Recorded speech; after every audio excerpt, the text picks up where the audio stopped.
soul of the Bay, that's me. That's us, that's my team. We gon' do it for the Bay, though. Forever we faithful. Forever we faithful. Not again. Forever we faithful. Forever we faithful.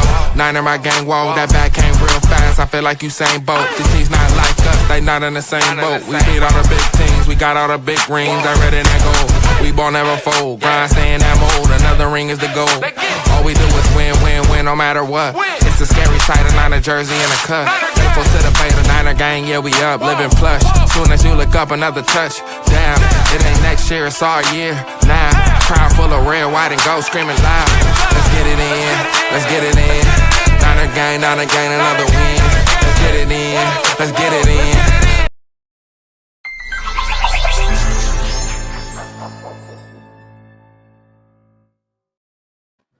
Welcome everybody to a brand new episode of Fair Faithful Podcast.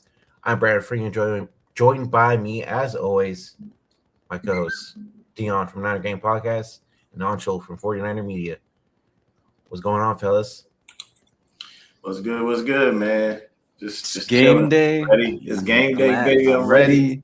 I'm telling you, man, that's just that we ready. We ready. I'm telling you, man, it's going down. This is going to be a great I kind of just hate that it's all the way at 6 p.m. though. That's the part that sucks. You got like all day to be waiting on this, and it does suck.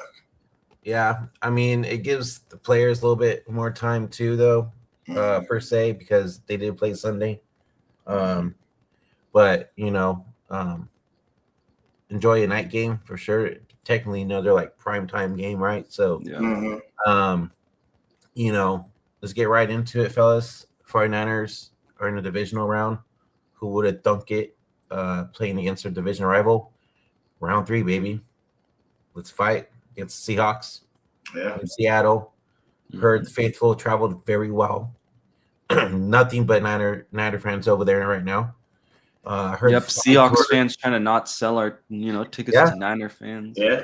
Same thing that the Rams did a couple years back. Everybody gets scared because they know we take over stadiums. I think there were Seahawks fans. It went so far that Seahawks fans who were season ticket owners literally had playoff tickets literally were told, if you sell to Niner fans, we'll revoke your season tickets. Yeah. That's insanity, bro, that you would really go that far to revoke somebody's season tickets because they trying to make a buck. Yeah. Let them get their bread, bro. Let them get their paper, man. You know what I'm saying? In the Bay Area, let them get to their yaper, homie. You know what I'm saying? We have a special guest in the building. We have our arch rival, Seahawks Eddie. How we doing, brother? There we go. How you doing? Seahawks Eddie in the building. What's good with you, big dog? Not much. How y'all doing? Good, man. Pretty good, man. Good to see you, brother. Always good to have you in the house, man. We definitely know that you are tapped in with the Hawks and everything, so it's always good to have that different perspective because we can only see so much and think so much, but that's your squad, so you're gonna tell us what's what and what's real and what's fake and what's not. Yes, sir. All right, let's get right into the game. So we played tonight. We'll go ahead and the injury list is Deon. We'll go ahead and talk about it. I'll snag it for you. I got you. All right. Eddie, how you feeling about tonight's game, brother?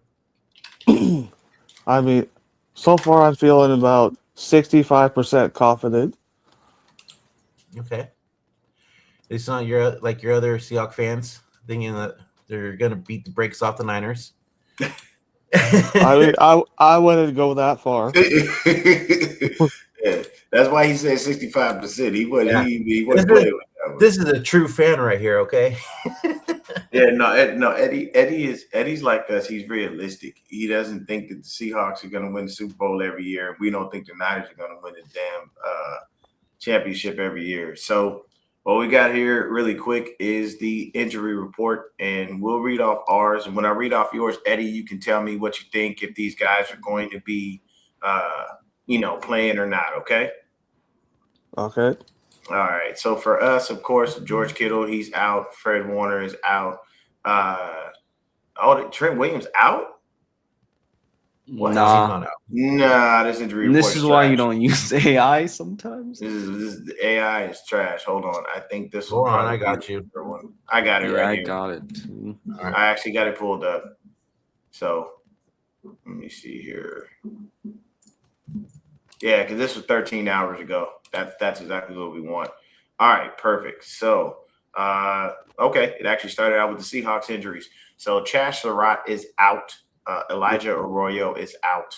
Josh Jones, your offensive lineman, is out. They have Sam Darnold questionable with an oblique, but that's obvious. We know Sam Darnold is going to play. There's no way in hell he doesn't start this game. Because if y'all start, who's your back? Is your backup still Drew Lock, Eddie?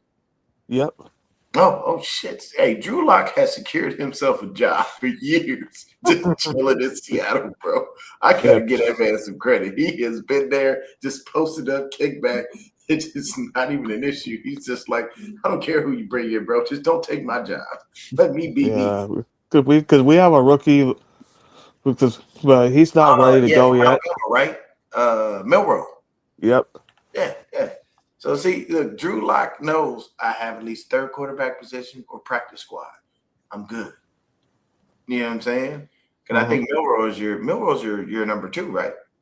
Well, right now number 3. Oh, he's okay. So Lock is ahead of him. I got you. Yeah. So and then you got Cooper Kupp. They just gave him some rest, so that's nothing. Now Reek Woolen, he had an oblique injury as well, and that's a little bit rough for DB because you got to twist and turn your body and contort it in so many different ways. Oblique injuries suck when you're trying to do that. You think Reek Woolen plays? Yeah, because he's been practicing. Okay. Because I've been checking the reports saying full participation, so I think he's good to go. Yep. Okay. So yeah, they got Leonard. They gave Leonard Williams and JSN some rest. DeMarcus Lawrence, he was a full participant in practice, but his injury was with his Achilles. You think he plays? Yeah. Okay. Dang it, I was hoping you would say no. Because I don't need him coming out that edge trying to kill my quarterback. Yeah, because when I read that injury report about Sam Darnold a couple days ago, I was like, well, I mean, good thing he didn't really practice yesterday because it was better he took the day off to rest. Mm-hmm. That's good. And then let's see, you got Trice Knight. He's a linebacker. He had shoulder Tyrese Knight. Tyrese, sorry. Yeah, Tyrese, yeah. But he was a full participant. Now, Ernest Jones was limited. So was your offensive tackles, Charles Cross. Do you think either one of those dudes play? It's a possibility. Okay. And then you got Kobe Bryant, your free safety, but he was a full participant. A.J. Barner, full participant. So those guys most likely will go. Travels, Goose. Joy, Jason. Yeah. And then for us, so for 49ers, of course, Fred Warner's out. Jair Brown is out.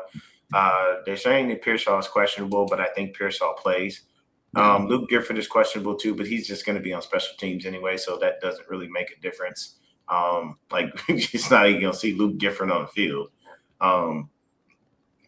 Trust AI. Have you not seen the Terminator? This guy. What's up, Big Niner? All right, so then we got Jacob Cowing, who I think for the sake of media, for the sake of media, I think Jacob Cowing is active and actually plays this game. Yesterday I was so scared that I was gonna get a notification being like, Jacob Cowing listed as questionable, is expected to not play. I was like, yeah. So we got D. Winters, Keon White, Dominic Pooney. We got Yetur Gross-Matos. Now, he didn't participate in practice the other day, but it doesn't say that we gave him rest. But this is not uncommon. Gross-Matos is always hit or miss. Yeah. You know what I'm saying? He has degenerative knee issues, which I think we seem to love on this team for some reason. Why, I don't know. But what's going on, Throwback? The next guy, of course, they have was Trent Williams, but he's good. Let's see here. Oh, this is a nice little stat. In their last 5 head-to-head matchup, San Francisco has defeated Seattle 3 times. Over their last 5 head-to-head contests, San Francisco has racked up 101 points, while Seattle has posted 86. Okay. So that's not too bad. That bodes well for us. And plus, I think Mr. Glock Purdy here is undefeated in your house. How you feel about that, Eddie? 4-0. You come to your house and keep taking these dubs. Talk to me, man. What's going on? I mean, no matter how loud our stadium is, it's like I don't know how we always like he gets out of our stadium with a W. Yeah, some craziness, man. It's straight crazy. Yeah, because I know because I saw one of your posts. No, it was a Niner post. Like because I heard like some people kept bragging about that. As like, careful, don't jinx yourself. Yeah, that's true. That's true. I can dig that. I can dig that definitely. But let's start with the guest, man. How do you think this game shapes out? Do you think this is a defensive battle? You think it's a shootout? Do you think it's just going to be one of those close games? How do you think this is going to play out, Eddie? I mean, it wouldn't surprise me if this is going to be a close game. Okay. I mean, you guys can't have a repeat of Week 18. This is true. Very much true. Yes, sir. We cannot do that. Because I know our defense in that game, like they stepped up big that whole time. They did. They definitely did their job, man. Y'all shut us down in every which way. We couldn't run the ball. We couldn't throw the ball. Now, this is what I will say. Possibly, not going to give this a full guarantee, but possibly, I think you may have a little bit of an issue on your hands, Eddie, because media's boy, Jacob Cowling, has that giddy up speed. He's got that JSN home run type speed. And by the way, media, JSN is literally my favorite receiver in our division. You know, I love my team, but I'm not stupid to act like I don't see greatness before me. That kid is amazing. So you have yourself your star receiver, and I think that's it. I actually want to have a little sidebar. Is that why you let DK go? Because you just knew JSN was that dude? Yep. Okay. And then I don't think Mike McDonald wanted to put up with DK anymore. Makes sense. I kind of figured that, yeah, because I mean he was coming on so strong, and I think what was happening was you guys started targeting him more than y'all targeted DK, and I don't think DK cared for that too much. Be honest with you, you know what? The two disgruntled receivers need to get together and be disgruntled together are DK Metcalf and AJ Brown. I mean, they went to the same school too. You know, it's a formidable tandem if you put those two dudes together. But I just say put them together and let them go screw somebody else's locker room off. You know what I mean? Crazy stat for you guys. Okay. Okay. With Pearsall starting the game, Niners are 8-0. With him finishing the game. No, wait, got that wrong. The Niners are 8-1 when he starts the game. With him finishing the game, they're 8-0. So we're gonna need Pearsall out there, man. We need a decoy, for the Seahawks D's to pay attention to. So then CMC could go off, or even DeMarcus Robinson, whoever, Jacob Cowling. Like if we have a decoy out there for this good Seahawks defense, we could get the ball moving quick for sure. There you go. Media, what do you think? How do you feel this game's going to turn out? Yeah, my biggest thing is they have to, be better in the trenches because give Seattle credit, they absolutely destroyed us on both sides of the ball. Week 18, offense, defense. And I think having Trent Williams is definitely going to help that because, again, the Niners were without Trent Williams during that Week 18 matchup. Ricky Pearsall, I feel like, is the only man-beating wide receiver we have. Obviously, with Cowling, I don't know what the heck we're even going to see with them. If he is active in this game, what are we even going to be doing with him? Because I think, obviously, Sky Moore has the return job. But maybe they use him as a decoy. Maybe they run some of those jet sweeps that they were trying to do with Sky Moore. But But yeah, I think overall I need to see this team be better in the trenches. Also, all these screen passes, like those were just, I was so confused why Kyle just kept going for that. And maybe it was because he was trying to get the offense going, but clearly that didn't work. And so I'm interested to see what the game plan is. Obviously, you don't have George Kittle now. It's Jake Tonjes, who's done fairly well this year when Kittle's missed quite a bit of games. But yeah, man, I think the Niners need to throw the ball quickly. It starts up front on both sides of the ball. I think that's clearly how they have a chance to win this game. D. Winters, he's questionable, correct? Or is he not on the? He's questionable, but Yeah, I'm pretty sure. but if Winters does come back, I say put him on the weak side, right? And rotate him. But I think Wallow and Kendrick got a good. Yeah, the main guy. Yeah. Wallow and Kendrick. But I think that tandem, man, of D. Winters and Eric Kendricks is going to be key in this one. But yeah, man, okay. I just think they need to play better in the trenches.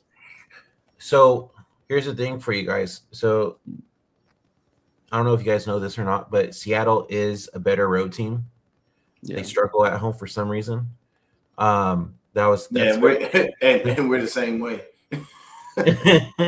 we are the same way. We're a better road team as well. So that's why going into Seattle, I'm not too worried. I think we are going to play way better than we did in Week 18. Eddie, how you feel about that, man? Knowing that stat.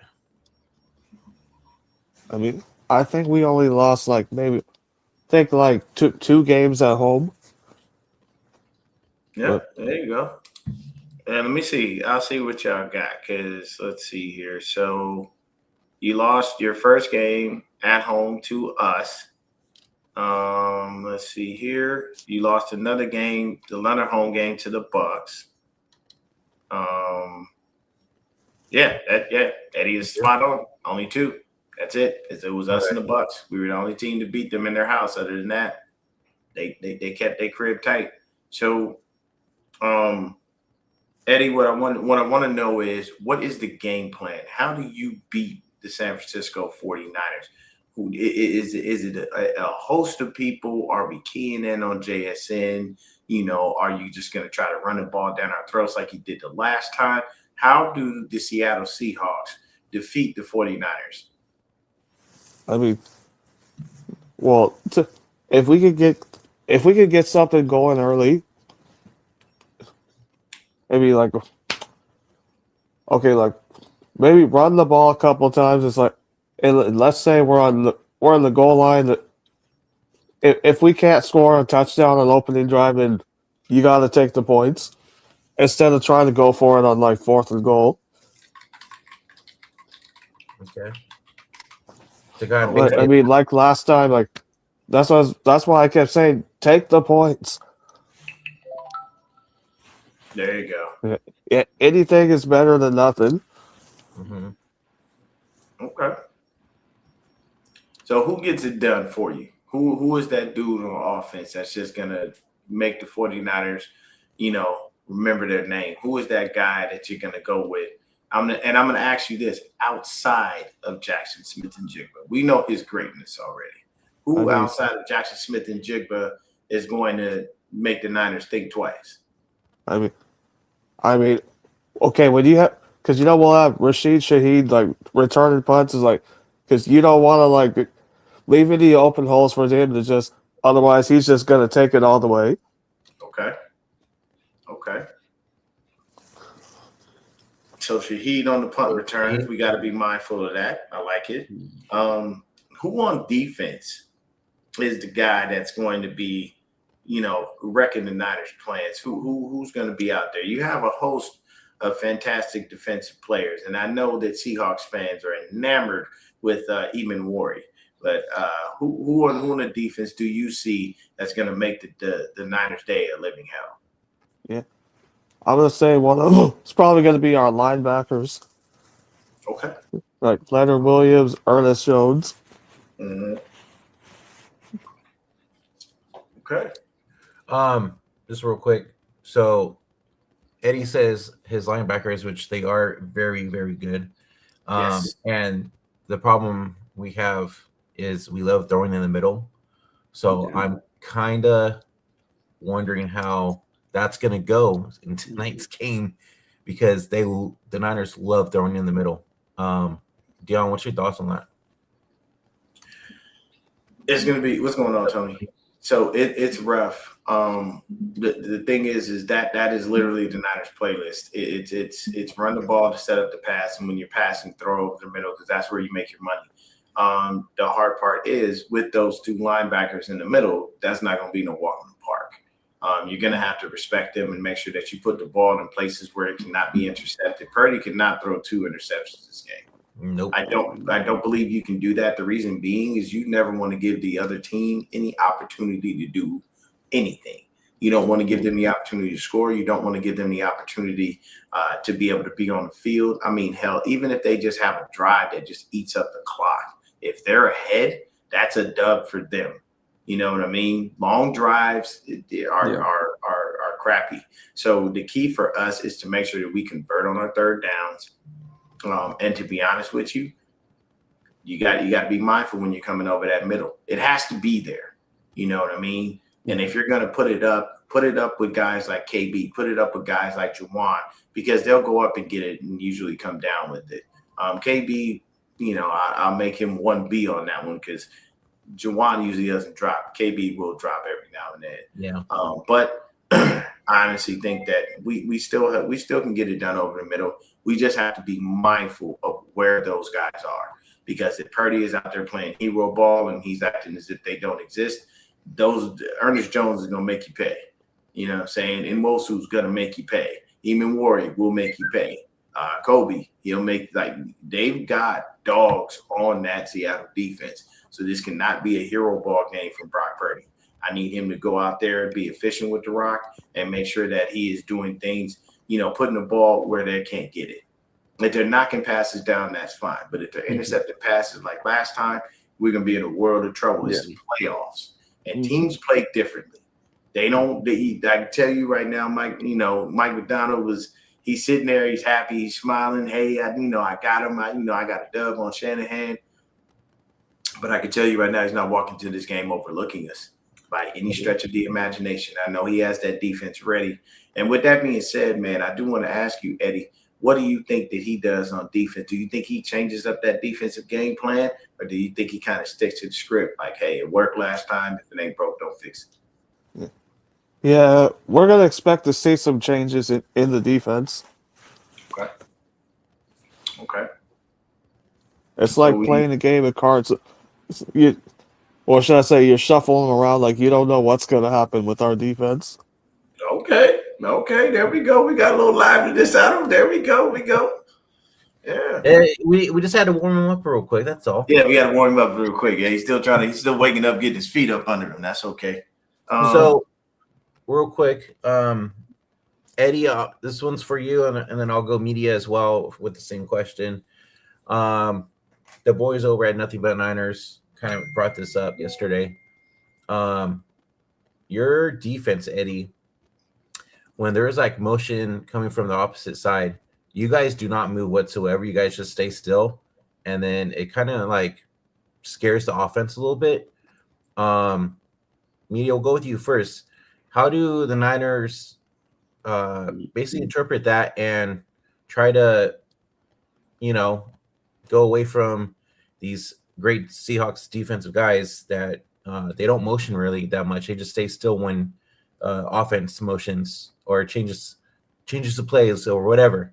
How do the Niners try to outsmart the Seahawks defense when it comes to that? Yeah, I mean, I remember even when Mike McDonald was with the Ravens, right? And I hate to bring up this game, but that's what they're known for. Because if you even remember that Ravens Christmas game a couple of years ago, that's kind of what they're known for. They're not going to move a lot. And then right when the snap ends up happening, things change. But I think DeMarcus Robinson, man, is going to be big in this one because I think he showed something that maybe we haven't seen as much, and also we just haven't seen like a crazy great game from Demarcus Robinson this year until last week. But if you can give it, to him quickly underneath, I think that's where the Niners have to, attack, get in space. I think that's another thing that maybe if Cowing plays that, they could try that. I think that's really what they need to do is they need to give these playmakers, that have some of the speed and let them, get to work. I think that's really what they need to do. Like you guys said, Brock Purdy, man, he cannot be playing hero ball. Because those interceptions he had last week were definitely his fault, especially that one that was like, I think he was going for Sky Moore, if I'm not mistaken. Yeah, that one to Sky Moore was definitely his fault. I think that second one that he was trying to throw to Tonjes, I think the wind took that one, and that's why he got intercepted. Yeah. Yeah. But Eddie, so we know that your boy is on D, like to not motion or whatever. Do you guys think that will basically continue to stop the offense of the Niners, or are you kind of worried the Niners might have figured out, that type of defense? I mean, I'm going to expect you guys to show up this time. Mm-hmm. I mean, if like I said, if we played like we did against week 18, because that's going to be a very long night for you guys. Okay. I think the difference between week 18 and this game is I think Niners did like a walkthrough practice going up to week 18. And I don't think they were really prepared for week 18, to be honest. But I think with this game, I think we needed to lose that game too. And I'm glad that we lost when we did, because we needed to get humbled. But with this going into this game, for sure practice and we're getting ready. Deon, I'm gonna ask you the same question, bro. With the defense just standing basically in position when motion is going on the offense, what do you think about that, and how do the offense basically get by that and have positive outing during these times? So basically, to me, if that defense isn't budging when you're doing all of your motions, that means they know what you're doing. There is they have some idea of what you're going to do next. Here's the thing. Their offensive coordinator was once hanging out with us. So you have to know that he's not going to be in the building and not reveal Kyle Shanahan's tendencies. Now, mind you, Kyle Shanahan can change his playbook. He can change the play calls. He can try to scheme it up differently as much as he wants. But your tendencies are your tendencies. I'll give you a prime example. DB, I don't really care for because I think he was actually trash. He only had maybe 2 good years in the league. Everybody praised him as if he was, God in cleats. Darrelle Revis. Darrelle Revis was doing an interview with Chad Johnson some years back when I believe it was him, Brandon Marshall, Pac-Man. Like they all had that show. I forget the name of it. But basically, Chad was on there and they brought Darrelle Revis on. And Revis would lock Chad down, from time to time. So he said, what's the issue? And he looked at him, he said, I knew when you was getting the ball. He said, how'd you know? He said, whenever you were getting the ball, you tugged on your right glove twice. It was an easy tell. So I knew when to guard you and when not to guard you. So that's what McDonald did the last game. He's like, I don't need to move my guys. I got somebody that was right there in your backyard telling me what you like to do and where you like to go. I don't need to move my dudes. Everybody knows what the situation is, and that tells me there's a sound defensive game plan at play, because it basically says no matter where you go, my guys can cover whoever. I don't need somebody to travel.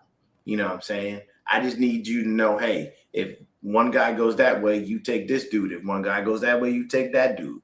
And that tells me that McDonald is very, very intelligent and intuitive. And he's picked Kubiak's brain more than enough to say, hey, if this is happening, what is Kyle thinking? Along with the film study himself. I'm not going to take it away from McDonald. He's definitely a fantastic defensive-minded coach. You know what I'm saying? And I'm guaranteeing he figures out a lot of this stuff by himself.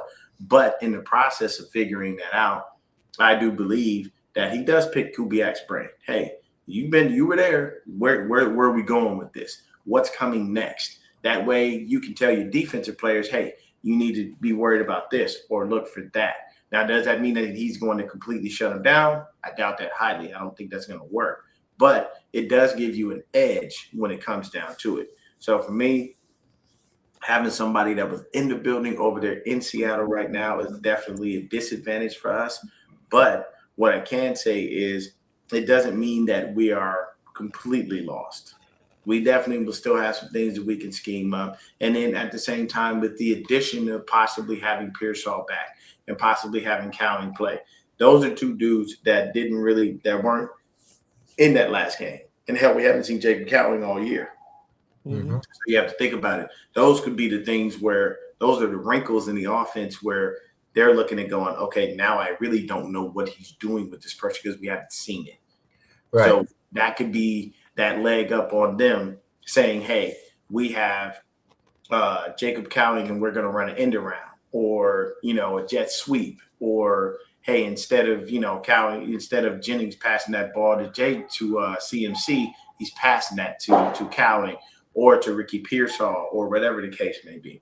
There's different situations that can happen, but that's what it is. So we'll see what happens, but I do believe this is going to be a tough battle. I think it's going to be, more than a fight, man. I think this is going to be a knockdown, drag out fight. I think also too the difference between week 18 and going into this game, we have Trent Williams back.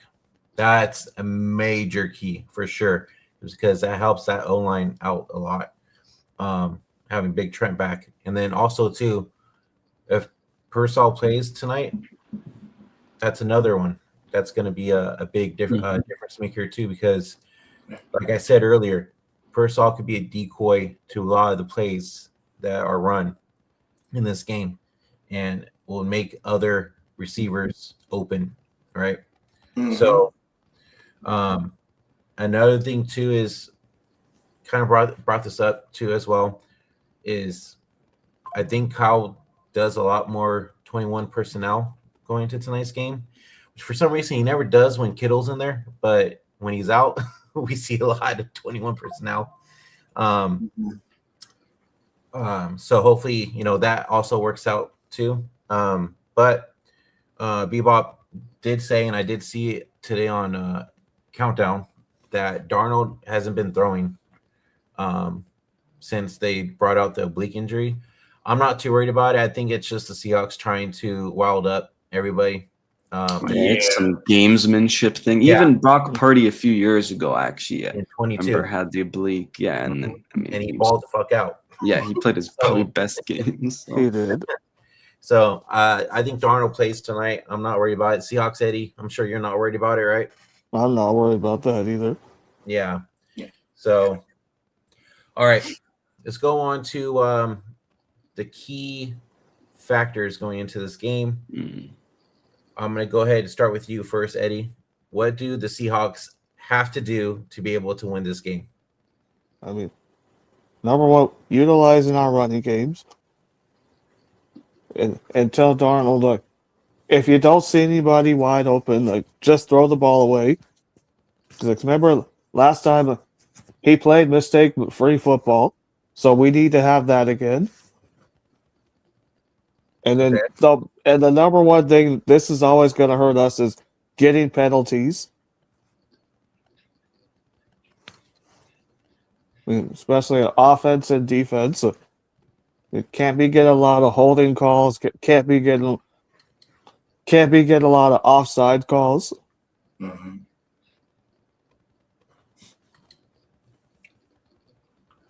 That it? That is the question that I'm always asking, and this is the thing I don't want to happen to him. Contrary to popular belief, people, my disdain for Kyle Shanahan comes from not wanting him to fail. So just remember that. That's all it is. I don't want him to fail, and I don't want that to be his legacy. Getting close but never finishing. I've always likened Shanahan right now, early in his career, to Andy Reid. The only difference between him and Andy is Shanahan's been in 2 Super Bowls and Andy only went to 1 when he was with Philly, obviously. So right now, I would say that, yes, that comment there, we don't know. And, you know what I'm saying? One thing that I hear a lot from the media and the content creators is that we're playing with house money because we're here. We shouldn't be here. We have all the injuries, so on and so forth. Here's my thing. I've said this since the beginning when we got into the playoffs. Shanahan doesn't stop anywhere but the NFC Championship game. I will give that man his credit. When he gets to the playoffs, that's where he goes. If it ain't NFC Championship, he ain't stopping. So that's something that bodes well for us as far as, having the luxury of knowing that our head coach has a track record of doing that. So that's always a good thing when you get into the playoffs. You can feel that. My thing is, I don't need him losing a 3rd Super Bowl. I do not want that for him. See, contrary to popular belief, what people think is Shanahan is superhuman and that his mental is so strong that the 2 Super Bowl losses that he had as a head coach and the Super Bowl loss that he had as a coordinator don't affect him. Now, mind you, yes, you must be strong and mentally tough to say, I can't let that creep into my mind. But does that bother you? Yes. I'm sure. Do you remember those moments? Coach. Yeah, yes. So, people thinking that Shanahan doesn't have that in the back of his mind somewhere are out of their minds. To think that someone doesn't remember these things because history usually dictates the future. My number one thing is I don't want Kyle being Marv Levy because I can tell you right now when you say that name, and this is how I always win that battle. People look at me and they're like, oh, here you go. When you say Marv Levy, you think 2 things, Buffalo Bills and 4 years straight of losing Super Bowls. You do not think about the fantastic players that were on their team. You don't think about him taking that team there 4 straight years. You remember the fact that the man went 4 straight years into 4 straight L's. And I don't want that to be Shanahan's legacy. I don't want him to be the guy that almost gets it done. I do not. So contrary to people thinking that I hate him, I don't hate him. I just don't want his legacy to be, I can get you close, but I can't get the job done. Sorry about that. I can get you close, but I can't get you there.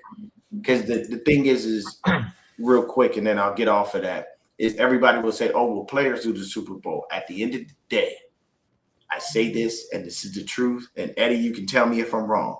When you win, who gets the praise? The quarterback and the head coach. When you lose, who gets all the brunt of the frustration? The quarterback and the head coach. So that's just the way that the league works. Don't be mad at me for understanding what goes on and how it works. You just have to understand the truth of things. So personally, I do not want that to be his legacy. Yeah. And I can tell you right now, Kyle Shanahan wins the Super Bowl in the Bay, he'll never leave. I would be remiss to say that man wouldn't be able to walk around the streets of the Bay like he was the biggest drug lord known on planet Earth without security and nothing. The man would be untouchable. You come to the Bay and you win the Super Bowl in our house, the celebrations are going to be insane. So just saying, we don't want that to be his legacy, but he's trending that way with, unfortunately, the things that have been happening throughout his head coaching career. Mike McDonald, fresh, new, you know what I'm saying? Yeah. He's here. He just got in there, you know what I'm saying? Can he try to pull a Nick Sirianni and get his Super Bowl win early? You know what I'm saying? So it's different. So I think that this game is going to come down to probably about 3 points. I ain't even finna front you. I think it's going to be real close. I don't see either team just going crazy. And the reason that I state that is because as much as you try, it's hard to stop Jackson Smith and Jigba. As much as you try, it is hard to stop the tandem of Charbonnet and Walker. You know, that's the thing. And the number one thing that would really kill us, and I'm gonna tell you this, Eddie. Number one thing that would really kill us is if Cooper Kupp showed up like when he was with the Rams when he played us. Because if you remember, Cooper Kupp used to eat us alive when he was playing the Rams. He was a headache and a problem. And I know what you guys is kind of taking a little bit of a back seat. So I actually want to ask you that. What do you think Cooper Kupp's role will be? Do you think that they're going to be targeting him? Do you think that he's just a decoy out there and they're going to look more for JSN and Shaheed and run the ball? Like, what do you think Cooper Kupp's effect will be on this game? Yeah. He'll probably be a decoy. Okay. So if you're out there, Salah, and you randomly are catching the show, don't worry about Cooper. He's just out there to frustrate us. I'm not mad at that. But I do expect him to have a couple catches too. Okay. But I think the main player that will most likely he'd be a decoy would be Jake Bobo. Oh yeah, he's your second tight end, right? He's another wide receiver. Oh, he's a receiver. Okay. Yeah. All right. Well, we got the key factors from Eddie. Let me get the key factors from you guys real quick, and then we'll go ahead and make our X factors of the games, and then do score predictions if you guys want to end it, and then we'll call it. Okay. Sounds really good. quick before we get into that, let's do a little comparison. I'm going to say, and I'm not being a homer, I'm going to say we have the better quarterback. What say you, Eddie? You feel like Darnold is the better, like we're just balancing it out between, who's the better quarterback on both teams. I think Purdy is better. Mm-hmm. What about you? This is be like the Sam Darnold's chance to prove he can win a playoff game. Okay. Because I know he didn't win one last year because he had to face the Rams, and you know how tough that team is.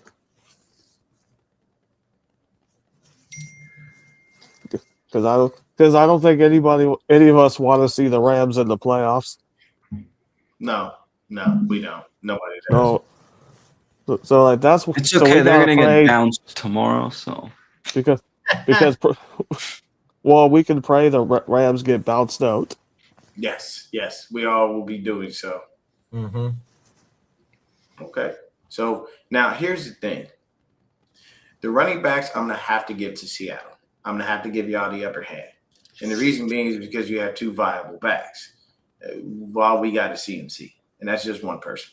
Yes, we got two viable backs. It's just we don't use the other one enough. Which is why I said we got CMC. Because we don't use Brian Robinson for any reason. Why, I don't know. Yeah, I don't remember That seeing Brian Tuesday. Robinson at But all would you- last game. So Would you agree with that, Eddie? That you guys had an edge at running back with Charbonnet and Walker? Yeah.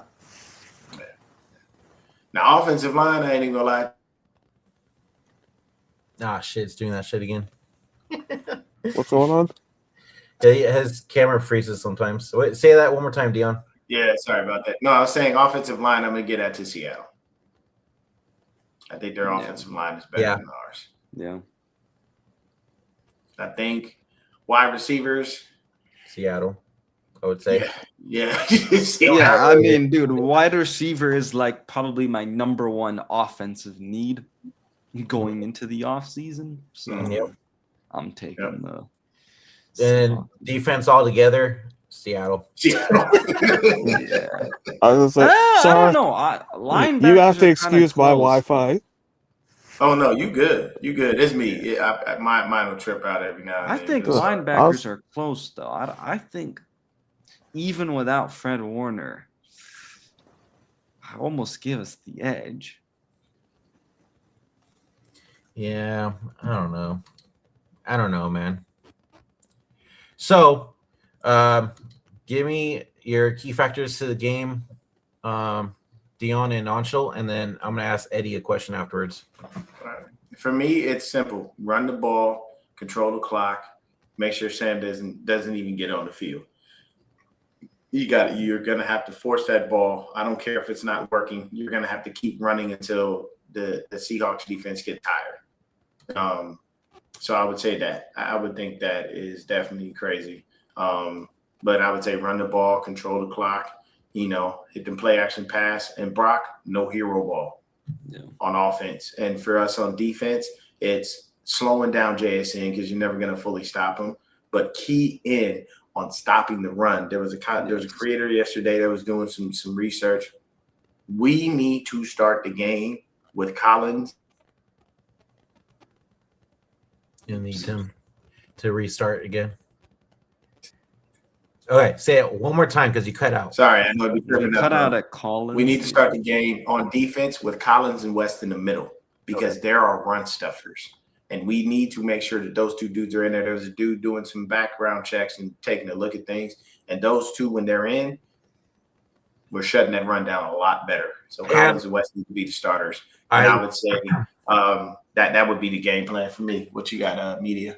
Just real quick before you answer media, I noticed too our run defense is a lot better with Wallow and Kendricks in there. Yeah. If it ain't broke, don't fix it. Yeah. I'm gonna say my number one thing is stopping that run because you're not dealing with just one running back, you're dealing with multiple. And I feel like every time the Niners would try to get them down, it's just they find a way to get off the tackles and keep on running. The thing is, we cannot have those many missed tackles because I think we had 18 missed tackles. Or even probably more than that versus the Seahawks week 18. So we have to lessen down on the missed tackles. We have to wrap up on these tackles. We cannot let these guys get loose because that definitely was an issue. So that's my number one key on, defense. And then, Keon White, dude, keep doing what you're doing. Because I thought he did it, even though we didn't really get much of a sack. The pressure he was just bringing definitely helped. So I think he's going to be a factor in this one. Offensively, I'm going to say we need to find a way to run this football. I know we've struggled to run this football, and that's why I think Brian Robinson needs to get some run. Like if CMC's because sometimes, man, it's just like CMC, it's not working so well. But then you put a guy like Brian Robinson, who's more of a bruiser type of running back, it does look better at times. So I think definitely have to run the football in this one. And obviously you don't have Kittle, so it'll be interesting to see what the tight end personnel looks like with Tonjes and Luke Farrell. Yeah. All right. I'm going to ask you this, Eddie, and then we'll end it with X factors and then score prediction. Okay. All right. So, Eddie, going into this game, do the Seahawks have all the pressure on them? Yeah. We should be able to put plenty of pressure on Brock Purdy. But I'm saying, do the Seahawks have more pressure on them to basically win this game? I believe so. Okay. All right. That's been the talk all week that the Seahawks have more pressure than the Niners do. Is technically the Niners weren't supposed to be here with all the injuries we've had and all that stuff, right? And so this is Sam Darnold's time to basically prove everybody wrong. That he is a good player, he is a good quarterback, he can win the big ones. So I think I'd say the pressure is on Seattle than it is on the Niners. Right. You guys agree? Yeah, no. I agree. I agree with that. Now, Eddie, I'm gonna need you to dig deep for me. I'm gonna need you to talk a little mess, man.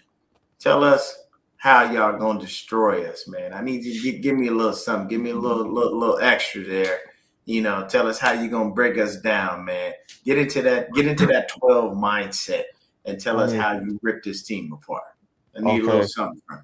I would say, like I said before, if you leave any open holes for Kenneth Walker, Zach Charbonnet, that's going to be a huge problem.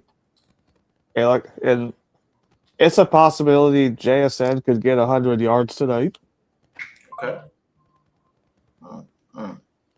Okay. All right. So this is what I would say. I don't think JSN gets 100 yards. We held him under. We even held him under 100 yards in that win. And y'all no had last touchdown. Mhm. So I don't think JSN gets 100 yards. I don't believe he gets to the end zone. This game, I believe we're going to let them hogs in the middle be hogs. I think CJ West and Alfred Collins going to be your worst nightmare. Zach Charbonnet and Kenneth Walker are not going to have them holes to run through. And I think that's where Robert Saleh is going to make his focal point, because I think he's going to try to do what everybody wants, force Darnold to beat us. Mhm. If we shut down, if we can slow down Kenneth Walker and Zach Charbonnet, and mind you, I'll say this, Charbonnet is another guy like this on your team, but that's only because he's a UCLA product. But I think if we could shut down your run and make Sam Darnold try to beat us throwing the ball, that's where the problems come in, and that's what we are going to do. We are here to go ahead and come into that house. We looking at, and nothing but love to you, Eddie, but we looking to BTA, man, belt to ass. We ain't coming in here to play no games, but we coming in here to do everything that we can. If we can stop that run, we're gonna have to punch you in the mouth and get that going, man. Y'all have the edge on paper. You are the better team. I think pretty much the whole media has chosen you guys to win this game. So Very few Alex people. Smith is a real one. He chose us, by the way. Who? Alex Smith. He chose us. Oh, today. well, come on, man. You know, No, I you mean, get a it's little bit of Alex homework. Smith. You know It's how that Alex works, Smith. man. But what? Yeah, did you see that video? I did not see that. So they burned Fred Warner's jersey yesterday. The Seahawks fans did, and then there's another Seahawks fan that tried to do some witchcraft shit as well. Brock Dang, Purdy. bro, it's that deep. Yeah, They're like scared, bro. They're I was scared. gonna say, I saw that yesterday. I mean, okay, we can really expect this from Eagle fans, right? Mm-hmm. I'm not even gonna lie. I will say this: Seahawks fans may talk a little trash here and there, but most of them don't go that far. They ain't burning jerseys, witchcraft, and all this. This is insanity. People, let's calm down. You messing with things you don't know about, okay? Yeah. I'm sorry. I'm gonna tell you straight up, man. I'm a good old fashioned Catholic. Okay, Jesus Christ is my Lord and Savior. We don't do that. But okay. We'll yeah, move on. go with some X factors. Let's see what we got. Who's that X factor, Eddie? Who's your X factor? We need X factor on offense and defense. I'm gonna say Ernest Jones. Okay. Who you got on offense? Offense, I'm likely gonna say AJ Barner. Okay. That's one guy you don't want to leave wide open. Okay. I have not heard this name. So, all right. There's somebody we got to look out for. I like it. He came with somebody new. He's a good tight end, man. All right, media. What we got, baby? Do I do it? Because I don't even know if he's going to play. And you probably know exactly where I'm going. But I'm not going to pick him because I'm going to be realistic. My X factor is Jake freaking Tonjes, baby. Last time he did a little. He was a problem with Seattle, week 1. He's showed up and showed out when Kittle's been hurt. This year, I think he's going to show up again. This time around. So yeah, offensively, I'm going him, even though I want to go with my boy so badly. But again, I don't know if he's gonna play, so I'm gonna be realistic here. Defense. I'm gonna go Eric Kendricks. Just simple as that. All right, B-Dubs, what you got, man? Who's your X factors? All right. My X factor is BCB, Glock fucking Purdy. I think he goes off today. I think he throws about two tutties and goes for about 300 yards. And then my defense, I'm going to say my boy, Marquise Siegel. I think that boy can go I off. like that Deon, one. bro. I like Okay. that one. Mm-hmm. I like what Callie said. And that's another dude. See, you gotta Another account dude for right, him. you gotta watch out for. You need to watch 44. Account for that dude because he can be a problem in the pass game too. Kelly, though. So for me, I'm gonna say this on offense. Matt, damn it, immediately. There it is. There's my guy. You're gonna have to deal with 15, baby. What did he say at the press conference? Can't wait. Can't wait. So yes, it's gonna be Jawan motherfucking Jennings. That's my guy. He gonna be on offense. And on defense, I'm rolling with media, bro. I think Eric Kendricks about to ball out. I think we see Minnesota type Eric Kendricks this game. I think it took him we second. did kind of see it last game too. Though. Like I think it took him a second to get his feet back under him and then learn the defense and work with it. And for me, I think it's clicked.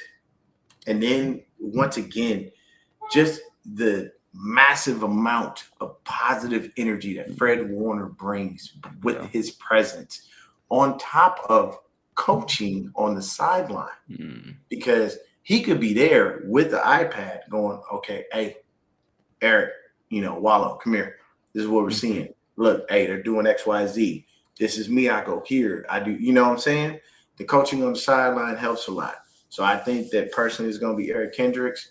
And then, offensively, Juwan motherfucking Jennings.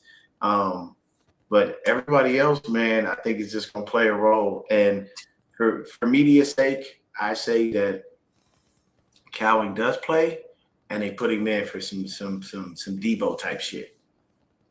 Because if Cowing can get out there with that speed, I can see that. That's a problem for you, Eddie. That is a problem. Because that'll be a take the top off defense. You put it like this. When you guys get in the red zone, Charbonnet is more your running back, correct? Right. Because he's that banger. He can get up there. And plus, he's not too bad out the backfield. You know what I mean?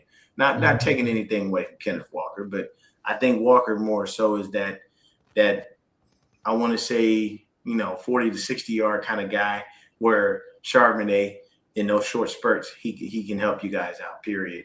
The 2P, honestly, it's very simple. Put a lid on JSN. Try your best to shut him down. And if you can slow him down and make sure that run game doesn't get going, easy dub for the Niners. They just can't, Brock just can't play hero ball. But go ahead, take it away, B-Dubs. Yeah, like we said, as long as we can contain the run and put the game on Sam Darnold's hand, we should be okay.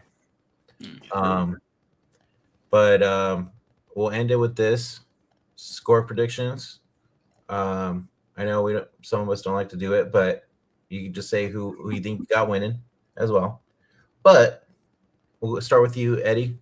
Who's winning this game? I wanted to say by 10, but no, I'll drop it down to I'm going to say we win 21-17. Okay. All right. Media? I don't do score predictions, but obviously I got the Niners. And D? I'm rolling with media this go round. No score prediction. Bang, bang, Niner game. Yes, Sam is playing Fox Nation. Yes. He is questionable. He's playing. We got to answer that question real quick for Dark Time. And he said, do the 49ers sacrifice defending the run to protect the throw, or vice versa? If anything, they're going to defend the run and deal with the pass. We cannot allow them to get off like they did last game, man. It was too easy. The run lanes were wide open, and they were killing us. I mean, a lot of it was because of the missed tackles too. So. Yeah. We have to tackle better. We have to hit better. We've got to make sure when those holes open up, they got to close up quick enough to a point where they can. That's my thought process on that. If anybody else wants to chime in, go right ahead. But that's what I would say. Mm-hmm. Yeah, I think. Sorry, go ahead, Brandon. No, go ahead, media. Yeah, I think they got to stop the run first because they have this similar type of offensive coordinator, right? And Kubiak. And by the way, I hope the Atlanta Falcons hire him so that we don't have to deal with him. But anyways, yeah, I think stopping the run, man, is going to be key because we know that opens up the play action also in Seattle's offense. And that's really how Seattle killed us last game. So stopping the run, I'd say. Yeah, I think the key factor is here, like we said before, focus on stopping the run and let Darnold basically get this dub for the Seahawks. And yeah, I think that's gonna do it for us, guys. We're an hour in. Eddie, thank you for joining us, man. We really appreciate it. We appreciate it, Eddie. Thank you. Always welcome Anytime. in our Niner circles, bro. Yes, of course. And then for the Seahawks fans in the chat, thanks for tuning in. We appreciate that as well. Thanks for talking shit. We love it. We appreciate y'all. You know what I'm saying? The banter is good. Have a fantastic we're gonna have a great game. And once again, Eddie, we do appreciate you coming in, hanging out with us, man. You know, we got nothing but love for you over here, bro. Yep. You always welcome. You always welcome with us. Yes, sir. Yep. But until next time, guys, enjoy the game. And as always, stay faithful and go Niners. We'll see you guys after the game. Hawks. And play Jacob Cowan. Peace. Play Jacob Cowan.